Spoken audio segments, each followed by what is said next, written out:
Salam sejahtera kepada seluruh mahasiswa. Hari ini kita berjumpa kembali dalam materi kuliah Administrasi Ekspor-Impor. Pada pertemuan ke-12, kita akan berbicara membahas tentang pemberitahuan ekspor barang atau PEB. Video pembelajaran ini hanyalah berupa suplemen dan Anda wajib untuk membaca dari modul buku administrasi ekspor-impor dan referensi-referensi lainnya yang mendukung pemahaman dan pengetahuan saudara di bidang ekspor dan impor. Kita mulai dengan apa yang dimaksud dengan pemberitahuan ekspor barang. Pengertiannya kita ambil dari Peraturan Dirjen Bea Cukai Nomor 21 Bea Cukai tahun 2018.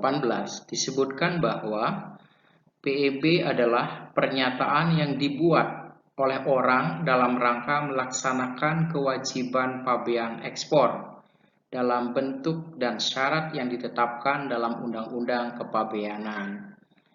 PEB disampaikan oleh eksportir atau bisa dikuasakan dalam bentuk data elektronik, tapi apabila ada gangguan, maka PEB dapat juga disampaikan secara tertulis di atas formulir yang sudah ditetapkan.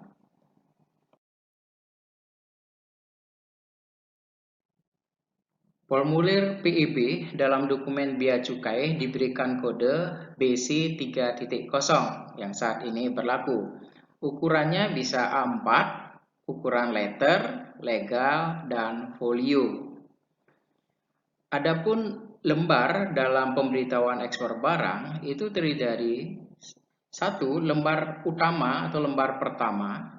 Yang kedua, lembar lanjutan dokumen pelengkap pabean dalam hal lembar pertama tidak dapat menampung seluruh data dokumen pelengkap pabean. 3. Lembar lanjutan bank devisa hasil ekspor dalam hal transaksi ekspor melalui lebih dari satu bank devisa. 4. Lembar lanjutan peti kemas dalam hal jumlah peti kemas yang diberitahukan lebih dari satu peti kemas. 5. Lembar lanjutan data barang dalam hal pemberitahuan ekspor barang terdiri atas lebih dari satu uraian atau rekod barang.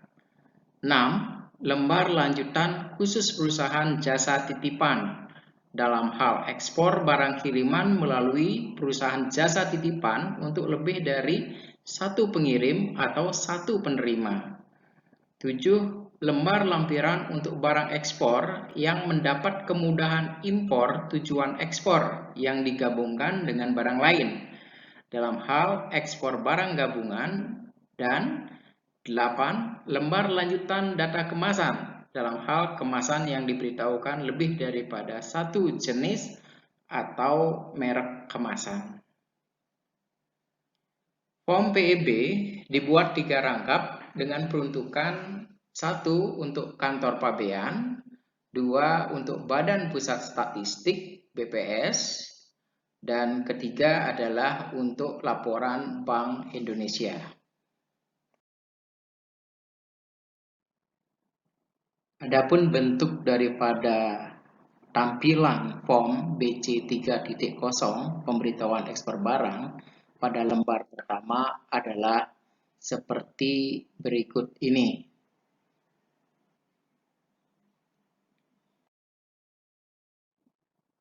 Ini adalah lembar kedua dari form PEB, yaitu lembar hasil pemeriksaan fisik barang.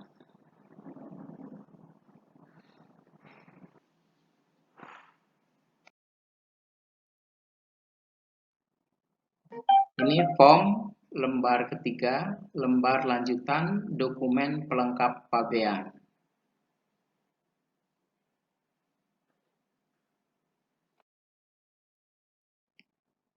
Ini adalah bentuk form lembar lanjutan bank devisa hasil ekspor.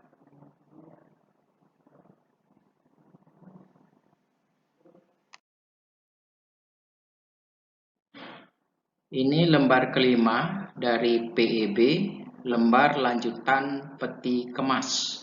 Bentuk formnya seperti berikut.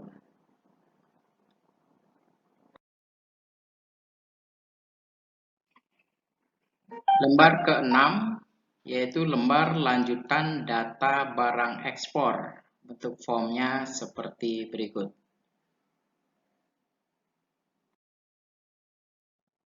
Lembar ke-7 yaitu form lembar lanjutan khusus perusahaan jasa titipan.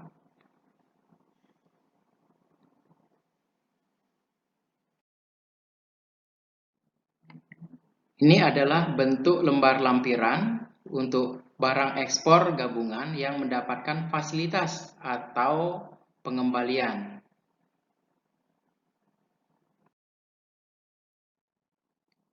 Ini adalah lembar ke-8, yaitu form lembar lanjutan data kemasan. Jadi kemasan daripada produk yang diekspor.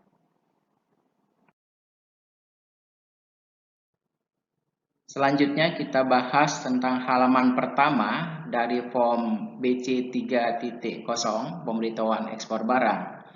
Informasi-informasi apa saja yang harus dituangkan di dalam form halaman pertama ini.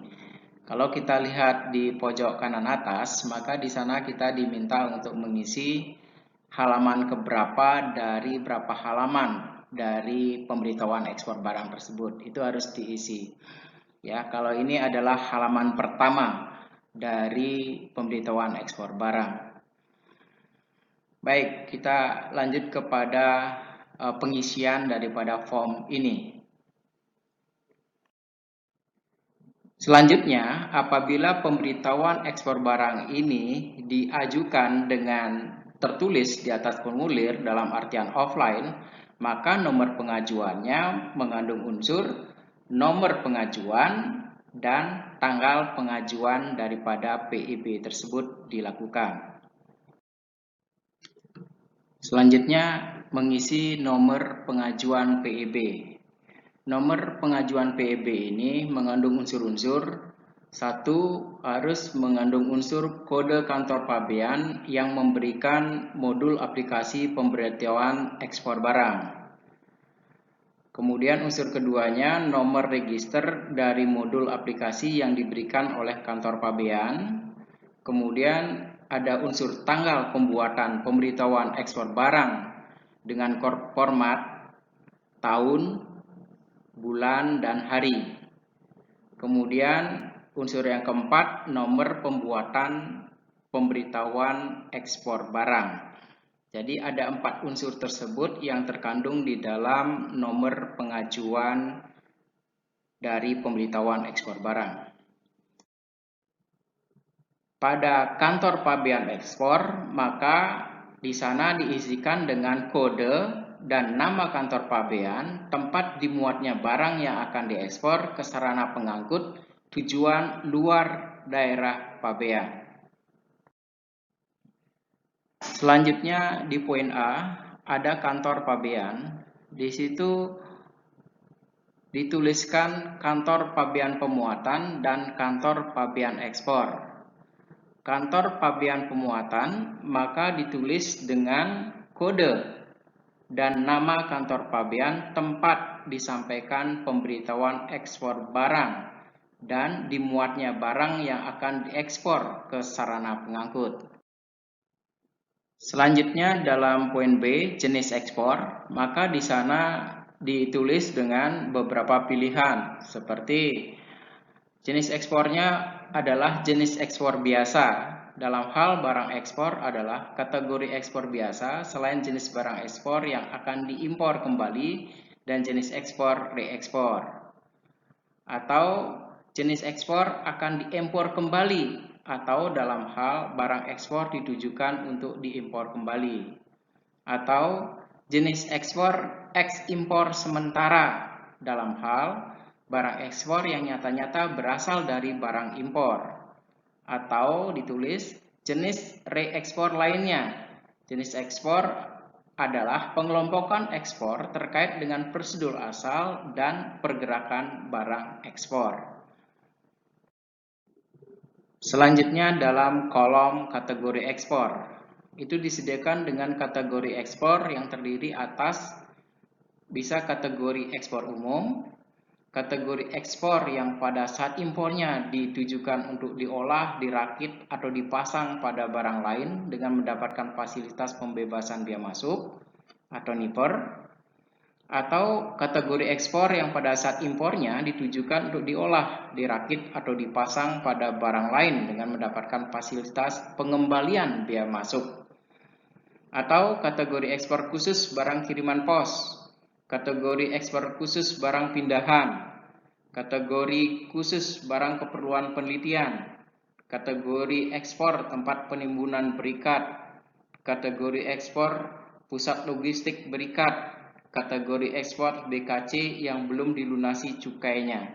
Jadi di dalam kategori ekspor itu Anda pilih sesuai dengan dari kategori ekspor dari produk Anda tersebut.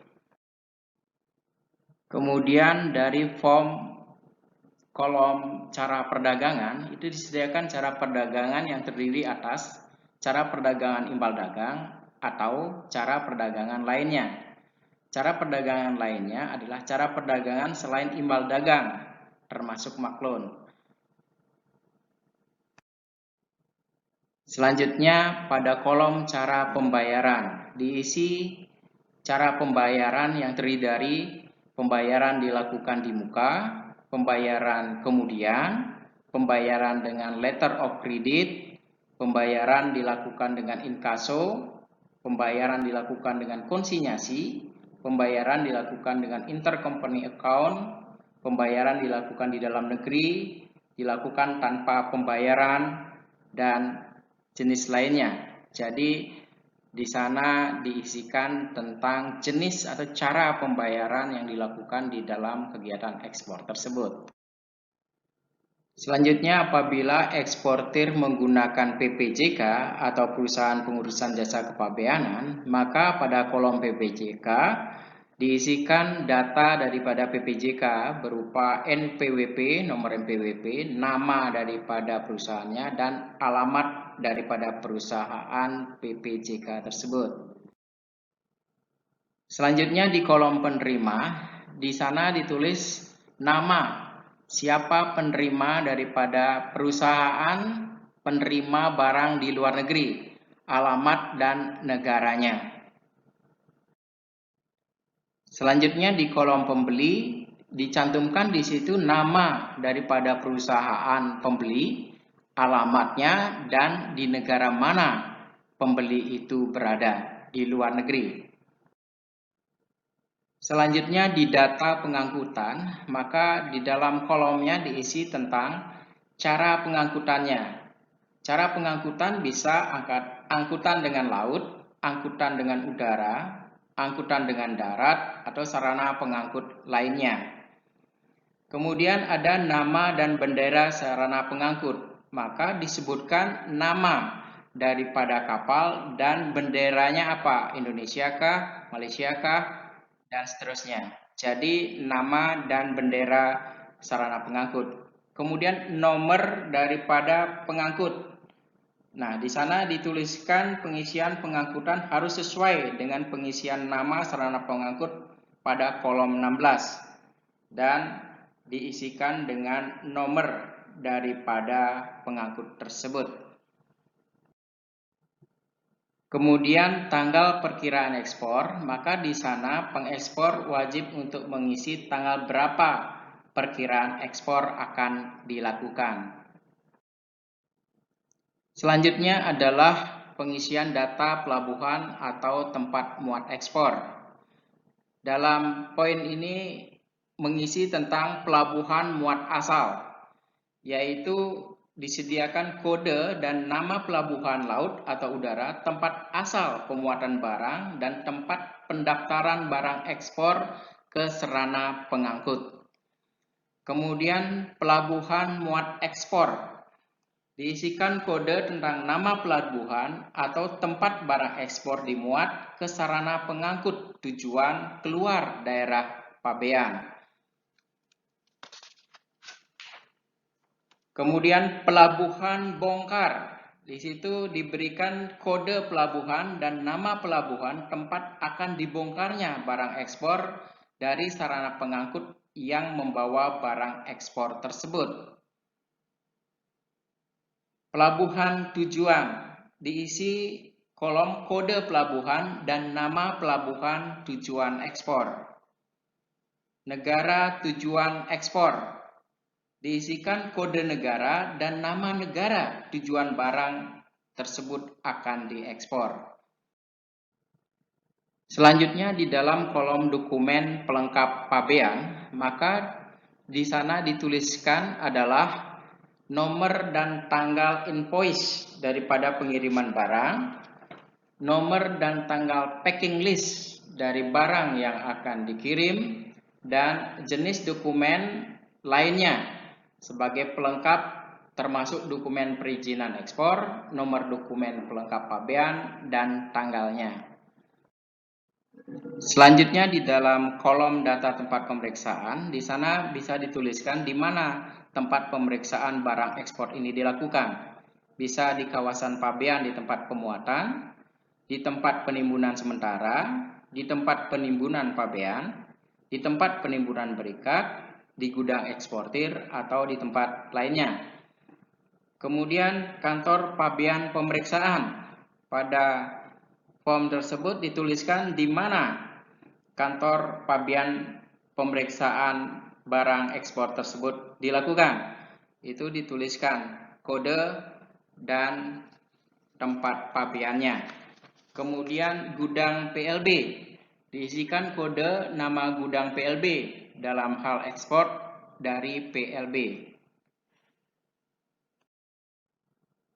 Selanjutnya data peti kemas, maka di dalam form ini dituliskan dengan jumlah peti kemas yang digunakan dalam ekspor barang tersebut. Misalkan peti kemas ukuran 1 x 20 feet dan 1 x 40 feet. Gitu. Dituliskan di sana berapa peti kemas yang digunakan dalam ekspor barang tersebut. Selanjutnya diisi nomor, ukuran, dan status peti kemasnya. Bisa status dan kode peti kemas terdiri dari full container load atau FCL, less container load atau LCL, atau gabungan FCL dan LCL. Yaitu jadi nomor dan ukuran status peti kemasnya dicantumkan. Selanjutnya di dalam data kemasan itu dituliskan tentang jenis, jumlah, dan merek kemasan, kode dan jenis kemasan, jumlah kemasan, dan merek kemasan. Selanjutnya pada kolom data barang ekspor, maka di sana diberikan informasi tentang berat kotor dari barang yang diekspor, berat bersih dari barang yang diekspor, kemudian nomor disediakan nomor urut dalam jenis barang lebih daripada satu jenis atau lebih daripada satu pos tarif, maka nomor urutnya dirinci. Jadi diurut sedemikian rupa. Kemudian pos tarif, uraian jumlah dan jenis barang secara lengkap, merek, tipe, ukuran, spesifikasi lainnya, dan kode barang. Jadi ada nomor pos tarif AS atau HS dan uraian jumlah barang, jenis barang secara lengkap. Selanjutnya dicantumkan HE barang atau harga ekspor barang per satuan barang dan tarif biaya keluar. Setelah itu jumlah dan jenis satuan berat bersih, volume meter kubik. Jadi di sana dicantumkan jumlah dan jenis barang menurut satuan barang, uraian dan kode satuan barang ekspor yang bersangkutan dengan berpedoman pada dasar harga ekspor. Berat bersih atau neto dalam satuan kilogram untuk setiap jenis barang. Volume barang tidak termasuk pengemas dalam satuan meter kubik untuk setiap jenis barang. Kemudian dicantumkan juga asal negara barang. Negara asal barang dicantumkan. Kemudian daerah asal barang. Dan nilai FOB atau free on board daripada barang tersebut. Selanjutnya pada kolom nilai tukar mata uang di sana dicantumkan tentang mata uang asing sesuai dengan mata uang yang digunakan dalam harga ekspor pada saat tanggal pembayaran bea keluar. Misalkan dicantumkan di sana 1 US dollar sama dengan Rp14.000. Sedangkan dalam hal barang ekspor tidak terkena bea keluar, maka kolom ini dikosongkan dan diberi tanda dalam tanda petik titik-titik. Selanjutnya dalam data penerimaan negara, maka di dalam form tersebut dituliskan nilai bea keluar. Setelah dihitung oleh eksportir, maka cantumkanlah berapa bea keluar yang harus dibayar oleh eksportir. Kemudian ada penerimaan pajak lainnya. Di sini disediakan jumlah keseluruhan penerimaan pajak lainnya dalam rupiah apabila ada. Dalam hal barang ekspor tidak terkena pajak lainnya, maka kolom ini dikosongkan, diberi tanda dalam tanda petik titik-titik. Selanjutnya pada kolom G itu tercantum tanda tangan eksportir atau PPJK. Maka di sana dituliskan nama tempat kota di mana pelaksanaan daripada ekspor dilaksanakan, tanggal, dan nama jelas eksportir atau PPJK. Kolom ini wajib ditangani oleh eksportir atau PPJK.